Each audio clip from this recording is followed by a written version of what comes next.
খুতবায় অনেক মানুষ ঘুমায়। কেন ঘুমায়? সে বুঝে না যে এখানে কি বয়ান দেওয়া হচ্ছে। তো এই খুতবাকে প্রাণবন্ত করতে হবে। ইমাম সাহেব যদি, খতিব সাহেব যদি আগেই বলেন, যেটা আমরা আগে করি, আসলে খুতবা তো দুইটাই, আমরা করেছি তিনটা। একটা প্রথমে বয়ানের নামে একটা খুতবা, ভাষণ, এরপরে নামাজের সাথে সম্পৃক্ত আরো দুইটা। তো যদি ওই ভাষণটা যেটা প্রথমে দেন সেখানে যদি বলেন যে আজকের খুতবায় যা বয়ান হবে এখন তাই আলোচনা হবে, এবং যদি কোরআনের আয়াতগুলা, হাদিসের উদ্ধৃতিগুলা সেখানে নিয়ে আসেন, তাহলে যখন ওই বয়ানটা দেওয়া হবে তখন মানুষ আস্তে আস্তে অনেকেই মিলিয়ে ফেলবে যে আজকে উনি এটা বলেছিলেন, এখন এইটা তেলাওয়াত হচ্ছে। এর একটা রুহানি আসর কলবের উপরে পড়বে আসর, এবং মানুষ তখন আর ঘুমাবে না, ঝিমাবে না। এখান থেকে কিছু রুহানি খোরাক নিয়ে যেতে পারবে। কোনো কোনো মসজিদে, এটা বোধহয় খুবই অল্প সংখ্যক হবে, সেখানে খুতবা বাংলা এবং আরবি দুটো মিলেই, এমনকি প্রসঙ্গক্রমে ইংলিশও আসলে কোনো অসুবিধা নেই। ইংলিশকে একসময় বলা হতো কাফেরের ভাষা, তো সেই ভাষায় কথা বলা মুসলমান নাই? অবশ্যই আছে। ভাষা কোনোটা কাফের নয়, মুমিনও নয়। মুমিন হবে ব্যক্তিটি, কাফের হবে ব্যক্তিটি। ভাষা সবগুলো আল্লাহর সৃষ্টি। আল্লাহ নিজেই তো বলেছে, আমি তোমাদেরকে বিভিন্ন ভাষা বর্ণে এই জন্য পয়দা করেছি যে তারিফ, যেন তোমাদেরকে চিনতে পারো বা তোমরা পরস্পরকে চিনতে পারো, এই জন্য আমি এই ব্যবস্থা দিয়েছি। তা আল্লাহ তাআলা যে ভাষা সৃষ্টির কথা নিজেই বলেছেন, এই ভাষা আবার কাফের হয়ে কি হবে? নিশ্চয়ই না। সবগুলো ভাষাই হচ্ছে আল্লাহর দান, নইলে মানুষের জবানে তল থেকে বের হতো না। এটা আল্লাহই বের করে দেন জবান দিয়ে ভাষাগুলো। তো যে ভাষাই হোক, মানুষ যেটা আন্ডারস্ট্যান্ড করে, বুঝে, সেই ভাষায় যদি আমরা সোজা সাপটা আমাদের বয়ানগুলা পেশ করি, ওটাই হবে হৃদয়গ্রাহী বয়ান। এটাতে নূতন কোনো অলংকার দেওয়ার কোনো প্রয়োজন নেই। অলংকার যা দরকার আল্লাহ সবটুকু কালামে হাকিমে দিয়ে রেখেছে। এবং এরপরে সোহাগার প্রলেপ রাসূল করিম সাল্লাল্লাহু আলাইহি সাল্লামের সুন্নাহর মাধ্যমে আমরা পেয়ে গেছি। এই দুইটার ভিতরে থাকলেই আমাদের জন্য বেশি কল্যাণকর। আমরা আশা করি আপনাদের কাছ থেকে যে কোরআন এবং সুন্নাহ, কিতাবুল্লাহ এবং সুন্নতে রাসূলুল্লাহ সাল্লাল্লাহু আলাইহি সাল্লামের মাধ্যমে আপনারা সমাজের সামনে এই চিত্রটা তুলে দেবেন। 52 সপ্তাহ 52টা খুতবা হবে ভিন্ন ভিন্ন। জাতির প্রয়োজনকে সামনে রেখে খুতবা তৈরি হবে। মসজিদ মিশনকে আমরা অনুরোধ করব যে সমন্বয়ের এই জায়গায় যেন তারা দায়িত্ব পালন করে। আগামী সপ্তাহে কি খুতবাটা এই জাতির জন্য প্রয়োজন, কমপক্ষে 1-2 দিন আগে যদি খতিব সাহেবের কাছে এটা পৌঁছে যায় বিভিন্ন জায়গায়, তারা তাদের মতো করে বলবেন, তবে এখান থেকে কিছু খোরাক পাবে। হুবহু এইটাই তারা বলতেও পারে, আবার এর অংশবিশেষ নিয়ে আরো কিছু প্রয়োজনকে সামনে রেখেও তারা কথা বলতে। কিন্তু এখানে একটা গাইডলাইন আসে। এমন হলে তো আমাদের মর্যাদা বাড়বে, তাই না? সবগুলো মসজিদ এবং মিম্বর থেকে যদি আল্লাহর দ্বীন প্রতিষ্ঠা এবং সমাজের ইসলাহের কথাগুলো আসে, তাহলে আলহামদুলিল্লাহ এটা আশে আজিমে চলে যাবে, পৌঁছে যাবে, এবং দুনিয়া আন্দোলিত হবে, প্রভাবিত হবে মানুষের মন। মানুষ জান্নাতমুখী রাস্তা খুঁজে পাবে, হেদায়েতের দিকে যাবে। আমার ভাইয়েরা, বন্ধুরা বলে গেছেন, মুসলমানদের মধ্যে কোনো অনৈক্য সৃষ্টি হয় এমন কোনো কথা আমারও বলা উচিত নয়, আমাদের কারোর কথা বলা উচিত। তবে এটাও কোনো কোনো ভাই সতর্ক করে দিয়েছেন যে একজন লোকের ঈমান হারানোর জন্য এটাই যথেষ্ট যে একজন ফাসিক তার কাছে কোনো নাবা, কোনো সংবাদ নিয়ে এসেছে, আর বাস বিচার না করে সেটা কবুল করে নিয়েছে। এখানে কুরআনও সতর্ক করেছে, আল্লাহ নবীও সতর্ক করেছে। বাস বিচার না করে নিজের সহকর্মী হোক অথবা অন্য কোনো মানহাজ মার্কাজের লোক হোক, বাস বিচার না করে আল্লাহর রাস্তায় কারো ব্যাপারে কোনো ধারণা নেবেন না, কোনো মন্তব্য করবেন না। নাইলে আপনি মোটামুটি নিশ্চিত থাকতে পারেন যে আপনাকে লজ্জিত হতে হবে, দুনিয়া আখিরাত দুই জায়গায়। ইনশাল্লাহ এই ক্ষেত্রে আমরা সর্বোচ্চ সতর্কতা এবং দায়িত্বশীলতার পরিচয় দেব। আমরা আর কোনো ব্যতিক্রম করব না ইনশাল্লাহ। এই কয়েকজন লোক নয়, আপনারা প্রতিনিধি হয়ে এসেছেন, এখানে লেখা প্রতিনিধি সম্মান। তার মানে এরকম বহু সম্মানিত ইমাম এবং খতিবদের আপনারা প্রতিনিধি হিসাবে আজকে এখানে এসেছেন। যদি এই কথাগুলা ইমান, ইসলাম, বাস্তবতা, বিবেক এর আলোকে সঠিক মনে করেন, তাহলে সবগুলা কথা হকদারের কাছে পৌঁছে দেওয়া আপনাদের মাধ্যমে আমরা আশা করব এটা আপনারা দায়িত্ব হিসাবে নেবেন। তাদেরকে নিয়ে বসবেন, কথা বলবেন, বারবার বলবেন, একবার বললে হবে না। যদি একবার বললেই হেদায়েত এবং নিয়ামত সবকিছু পাওয়া যাইত, তাইলে 17 বার সূরা ফাতিহা ডেইলি তেলাওয়াতের বাধ্যতামূলক প্রয়োজন ছিল। যে জিনিস যত গুরুত্বপূর্ণ সে জিনিস তত বেশি স্মরণ করে দিতে হবে। কালামে হাকিমে একই আয়াত, একই সেন্সের, একই শিক্ষার বিষয়ে বারবার ধ্বনিত প্রতিধ্বনিত হয়েছে। জাহান্নামের কথা বারবার এসেছে, সতর্ক করা হয়েছে। একবার বললেই তো হতো। আল্লাহ তাআলা জানেন মানবমন চঞ্চল, আমরা সবাই আজুলা, ত্বরাপ্রবণ, তাড়াতাড়ি পাইতে চাই সব কিছু। যা আমি পছন্দ করি আমার এখনই পাইতে হবে, আগামীকাল আমার সয় না। অবশ্যই এটা ঠিক যে এই সেকেন্ডের পরে আমি বাঁচবো কিনা আমি জানি, কিন্তু আমার পাইতেই হবে। এটাই আমার হাতে নাকি চাবি যে আমি যা চাইবো তা পেয়ে যাব? দেওয়ার মালিক যিনি, চাবি তো তার হাতে। আমি আমার আকুতি, আমার ইচ্ছার কথা, আগ্রহের কথা, আল্লাহর দরবারে আরজের কথা তুলে ধরতে পারি। তিনি যখন মঞ্জুর করবেন তখনই পাওয়া যাবে। যেমন 5 আগস্টের এই গেল বছর যে 5 আগস্ট গেল, এর আগ পর্যন্ত আপনারা আমরা সবাই সেজদায় পড়ে আল্লাহ সাহায্য চাই না, বলি নাই যে আল্লাহ রাত গভীর হয়েছে, এখন সুবে সাদিক আমাদেরকে দান কর। আমরা চাই নাই আল্লাহর দরবারে? কেউ কেউ বলতো আল্লাহকে আমাদের ডাক শুনেন, এরকমও কথা বলতো। আল্লাহ অবশ্যই ডাক শুনেন, হুয়া সামিউন বাসির। তিনি সামিউ এবং তিনি বাসির, শুনেনও দেখেন।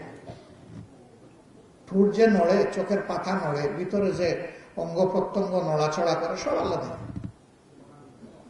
আর কণ্ঠ থেকে যা বাইরে সব আল্লাহ রেকর্ডের ব্যবস্থা করেন নির্ভুল। তিনিই তো সেই আল্লাহ। তার মহান সত্তার দিকে ইঙ্গিত করে বলেছেন, উদুরুনি আস্তাজিব লাকুম, আমাকে ডাকো, আমি তোমাদের জবাব অবশ্যই দেব। তাইলে আমার কেন সন্দেহ যে আমার প্রভু আমার ডাক শুনছেন কিনা? বরঞ্চ আমার চিন্তা করা উচিত যে ডাকার মতো আমি ডাকতে পারছি কিনা, এবং ডাকার জন্য আমার যেভাবে আল্লাহর কাছে পেশ করা দরকার সেটা আমি নিজেকে পেশ করেছি কিনা। আমার বেয়াদবি মাফ করবেন। 1991 সালের নির্বাচনে আমি একটা এলাকায় সংগঠনের প্রতিনিধি ছিলাম, নমিনি ছিলাম। একটা বড় নদী পাড়ি দিয়ে আমরা যাচ্ছি, ওপারে গিয়ে উঠলাম। ধারণা করলাম যে মাদ্রাসার সিনিয়র ক্লাসের ছাত্র হবেন, তারা 7-8 জন কথাবার্তা বলছেন এবং আমরা যেদিকে যাচ্ছি এই দিক থেকে আসতেছেন, মানে আমরা পরস্পরের সম্মুখে। আমি প্রথমে অপেক্ষা করলাম 1 পা অবশিষ্ট থাকা অবস্থায়, তাদের সমান লাইনে যাওয়ার আগে, যে দেখি এই ভাইয়ের একটু সালাম দেয় কিনা। এটা এই কারণে নয় যে আমি সমাজের খুব সম্মানিত মানুষ, বরঞ্চ এই কারণে যে তারা যেহেতু ইলমে দ্বীনের খেদমতে এবং চর্চায় আছেন, তাদের কাছ থেকে ভালো শুদ্ধ সালামটা শিখব।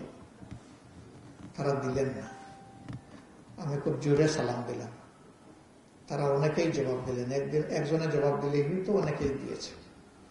তারপরে আমি আমার সঙ্গীদেরকে বললাম, আপনারা একটু সামনে যান, আমার একটু প্রয়োজন আছে ওনাদের সাথে।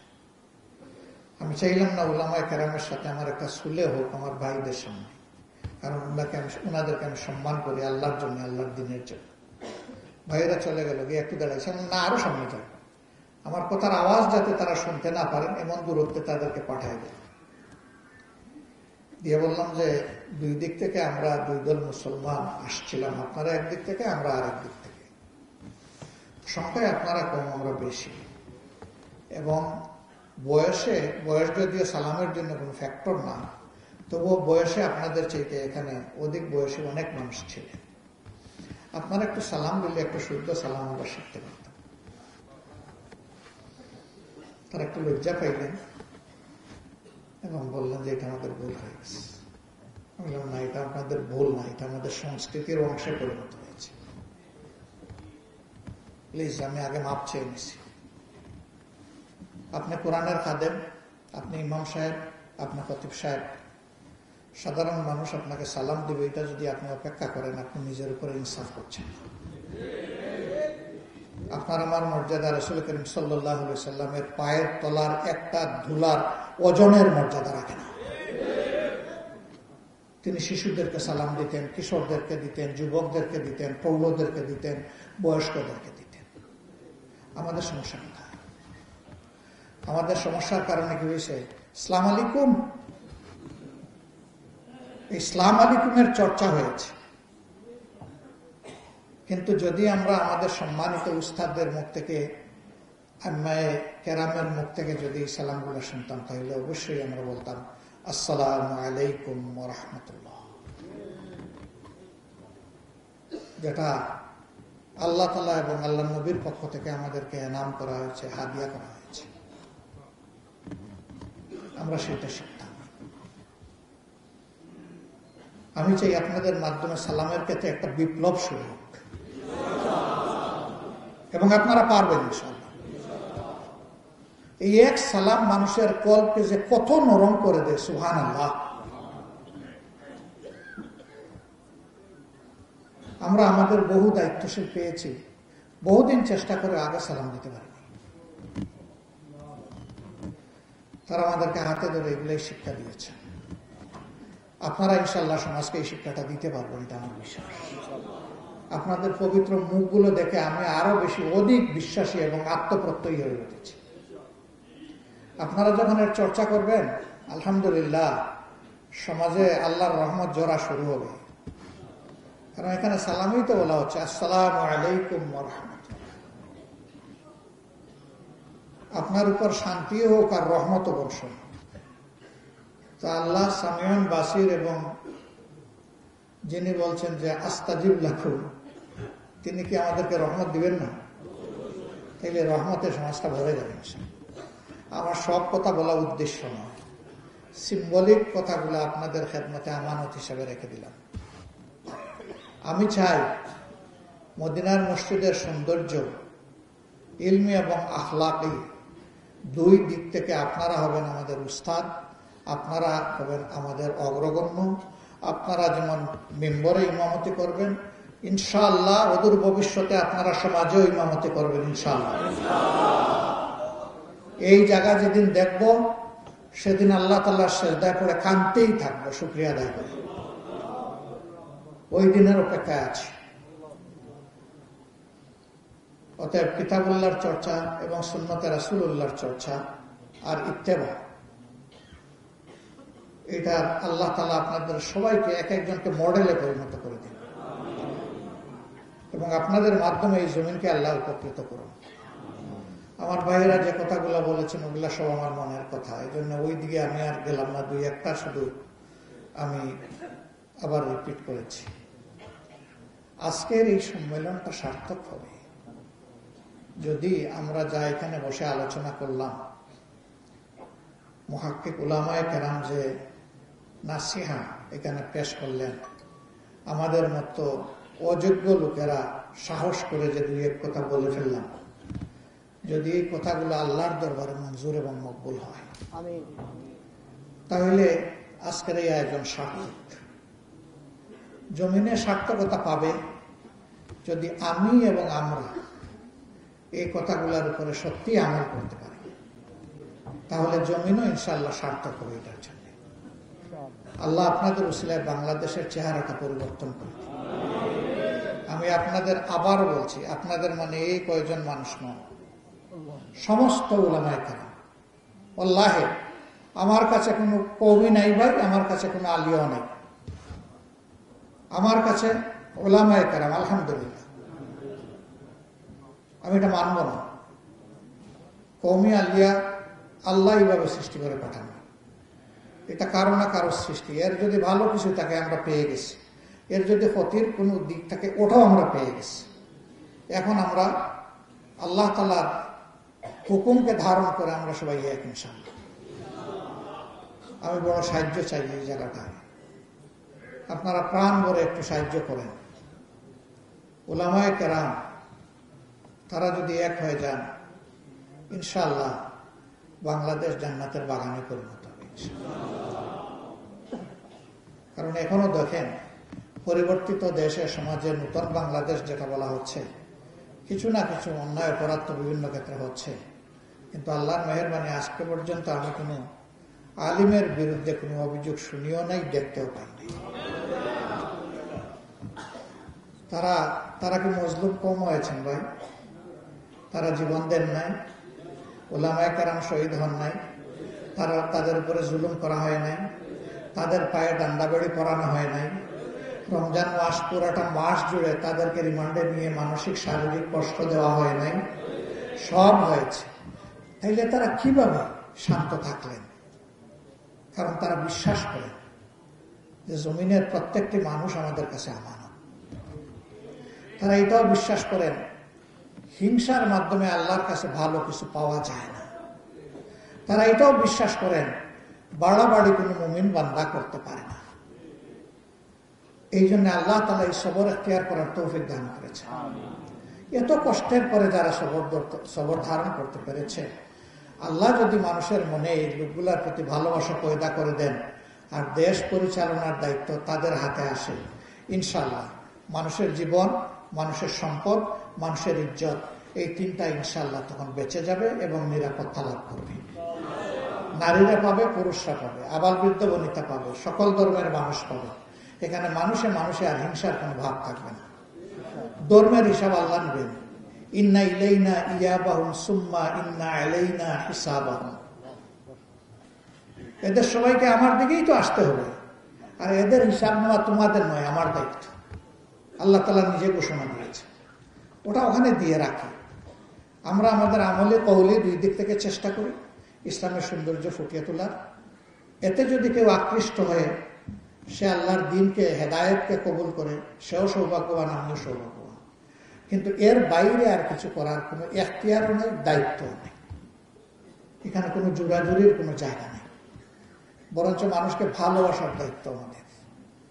আমরা যেন মানুষের ভালোবাসা অন্তরে পোষণ করতে পারি এবং প্রত্যেকটি মানুষকে বয়স নয়, পেশা নয়, যোগ্যতা নয়, শিক্ষা নয়, তার সম্পদ নয়, আশরাফুল মখলুকাত হিসাবে আমরা যেন প্রত্যেকটা মানুষকে সম্মান করতে পারি। আল্লাহ তৌফিক দান করুন। আসসালামু আলাইকুম ওয়া রাহমাতুল্লাহি ওয়া বারাকাতুহু।